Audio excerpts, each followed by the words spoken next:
Assalamualaikum warahmatullahi wabarakatuh. Kami dari kelompok 1 akan mempresentasikan tentang kerangka konseptual.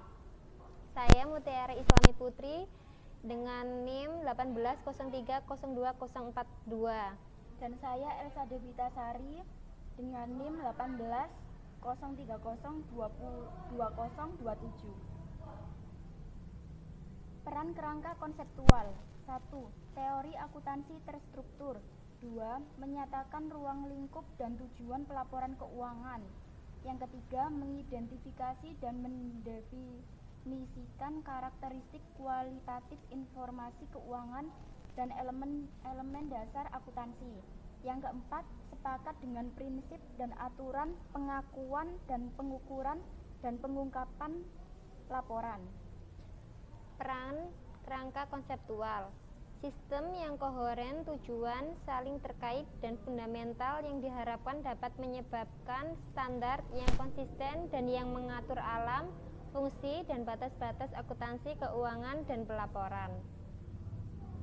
Peran kerangka konseptual. Masalah.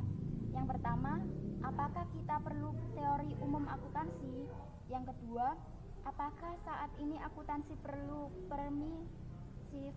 Yang ketiga, apakah praktek akuntansi saat ini terlalu tidak konsisten? Yang keempat, apakah ada terlalu banyak campur tangan politik dalam netralitas laporan akuntansi? Peran kerangka konseptual. Manfaat. Yang pertama itu ada persyaratan pelaporan yang konsisten dan logis. Yang kedua, kepatuhan yang lebih besar. Yang ketiga, akuntabilitas ditingkatkan. Yang keempat, standar spesifik yang lebih sedikit. Yang kelima, meningkatkan pemahaman persyaratan pelaporan. Dan yang terakhir, pengaturan standar lebih ekonomis. Tujuan kerangka konseptual. Pelaporan keuangan harus menyediakan informasi yang berguna untuk menyajikan dan calon investor dan kreditor dan pengguna lainnya dalam membuat investasi rasional, kredit, dan keputusan sejenisnya. Tujuan kerangka konseptual. Informasi harus yang pertama itu berguna dalam pengambilan keputusan ekonomi, yang kedua berguna dalam menilai prospek arus kas, dan yang terakhir tentang sumber daya perusahaan, mengklaim sumber daya dan perubahan di dalamnya. Tujuan kerangka konseptual bisa dilihat ya, ini ada skemanya, bisa dipelajari dahulu. Lanjut, mengembangkan kerangka konseptual. Mengembangkan kerangka konseptual dipengaruhi oleh dua isu kunci. Yang pertama, prinsip versus pendekatan berbasis aturan untuk pengaturan standar. Yang kedua itu informasi untuk pengambilan keputusan dan pendekatan pengambilan teori. Pengaturan standar berbasis prinsip dan berbasis aturan. Yang pertama, IASB sebagian besar menghasilkan konsisten, berbasis standar prinsip koheren. Yang kedua, standar berbasis aturan dapat meningkatkan komparabilitas dan pemastian dan dapat mengurangi manajemen laba. Pengaturan berbasis prinsip dan berbasis aturan. Yang pertama, standar FASB secara tradisional berdasarkan aturan. Penekanan sekarang sedang diberikan kepada prinsip-prinsip. Yang ketiga, tepat waktu mengingat program konvergensi IASB atau FASB. Informasi untuk pengambilan keputusan dan pendekatan teori keputusan. Data akuntansi diperlukan untuk pengambilan keputusan atau tujuan akuntabilitas. Yang pertama, penata layanan. Yang kedua, pengambilan keputusan atau pengguna. Informasi untuk pengambilan keputusan dan pendekatan teori keputusan. Pendekatan pengambilan teori peta, proses di mana output dari sistem akuntansi memberikan masukan untuk model keputusan pengguna. Informasi untuk pengambilan keputusan dan pendekatan teori keputusan. Proses teori keputusan dimulai dari teori keseluruhan akuntansi, kemudian lanjut ke individu sistem akuntansi, kemudian ke prediksi model pengguna, dan terakhir ke keputusan model pengguna. Perkembangan internasional dalam kerangka konseptual IASB dan FASB. Pada tahun 2004, FASB dan IASB sepakat untuk melakukan proyek bersama untuk yang pertama, mengembangkan kerangka kerja konseptual yang lebih baik dan umum. Yang kedua, tujuan pengembangan standar yang berbasis prinsip konsisten secara internal dan menyatu secara internasional. Yang ketiga, sebuah draft exposure diproduksi Juni tahun 2009, dan yang terakhir, pertimbangan tangguhan isu sektor tidak untuk profit. Perkembangan internasional dalam kerangka konseptual IASB dan FASB. ED memiliki beberapa daerah kontroversial. Yang pertama, entitas versus perspektif kepemilikan. Yang kedua, kelompok pengguna utama. Yang ketiga, kegunaan keputusan dan pengolahan. Yang keempat, karakteristik kualitatif.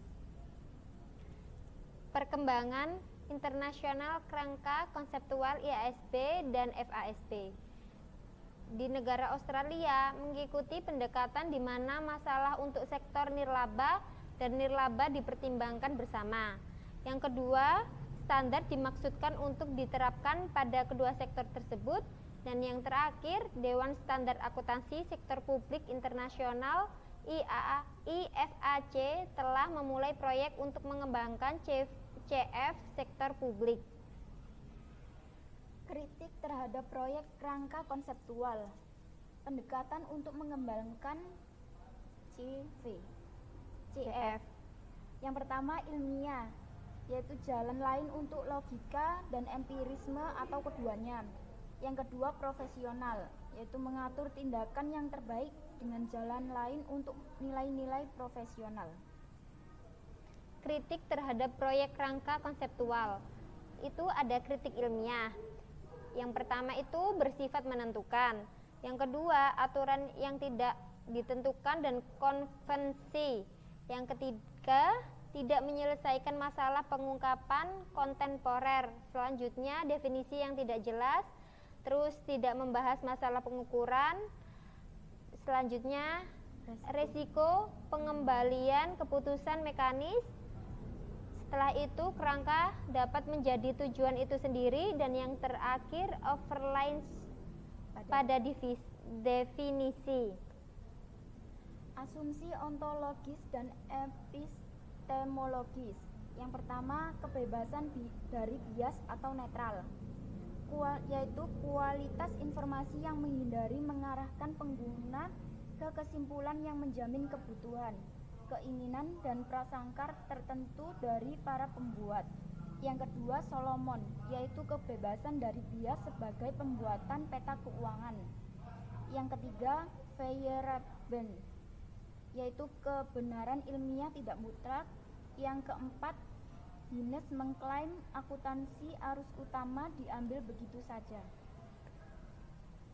Setelah itu ada sirkularitas penalaran yang bertujuan dari kerangka konseptual memandu praktek sehari-hari akuntan. Selanjutnya, pandangan dangkal itu menyimpulkan prinsip-prinsip dari teori umum. Terus ada kerangka kerja yang ada dicirikan oleh sirkulitas internal. Misalnya itu FASB statement nomor 2 dan karakteristik kualitatif sering dinyatakan dalam hal kualitas lain yang non dioperasionalkan. Disiplin yang tidak ilmiah. Apakah akuntansi itu ilmu? Preskriptif oleh alam dan nilai syarat. Stempel. sampai kita yakin dalam pikiran kita tentang sifat akuntansi.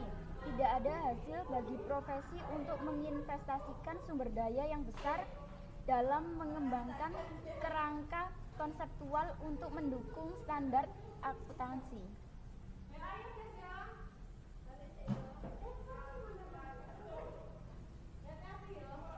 Setelah itu ada riset positif. Yang pertama itu ada proyek kerangka konseptual mengabaikan temuan empiris dari penelitian akuntansi positif, yaitu dalam konflik satu sama lain.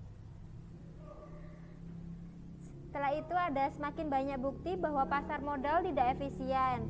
Dan selanjutnya, jika kerangka konseptual bisa memastikan pengguna menerima informasi yang berguna ini akan melayani tujuan yang berguna.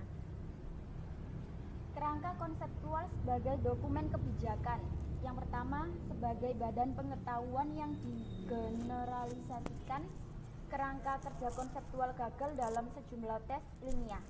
Yang kedua, perbedaan antara teori dan kebijakan itu penting. Yang ketiga, CF tidak diproduksi dalam kekosongan politik. Yang keempat, CF mungkin hanya cerminan dari keinginan kelompok dominan. Nilai-nilai profesional dan pelestarian diri. Yang pertama adalah pelestarian diri, itu menyiratkan mengejar kepentingan pribadi. Yang kedua ada nilai-nilai profesional, yaitu menyarankan idealisme dan altruisme. Yang ketiga ada gerbot atau yaitu rasa tanggung jawab pribadi, dan yang terakhir ada hines yaitu legitimasi profesional.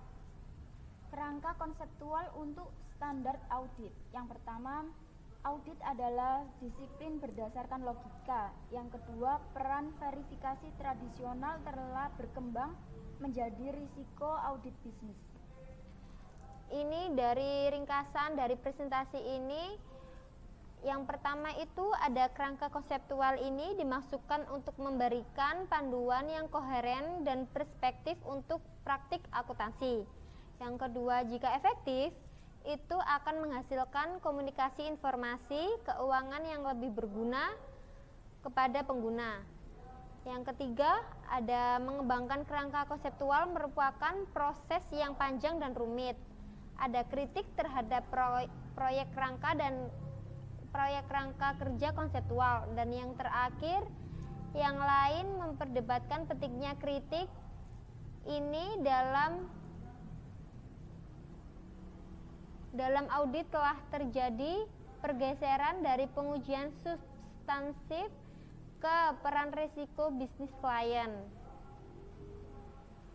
Istilah dan konsep kunci. Yang pertama, kerangka konseptual untuk akuntansi dan audit. Yang kedua, pertanyaan konsep akuntansi. Yang ketiga, FASB dan IASB. Yang keempat, standar berbasis prinsip dan berbasis aturan. Yang kelima, pengambilan keputusan dan teori keputusan. Yang keenam, nilai-nilai profesional dan pelestarian diri. Dan yang terakhir, audit risiko bisnis.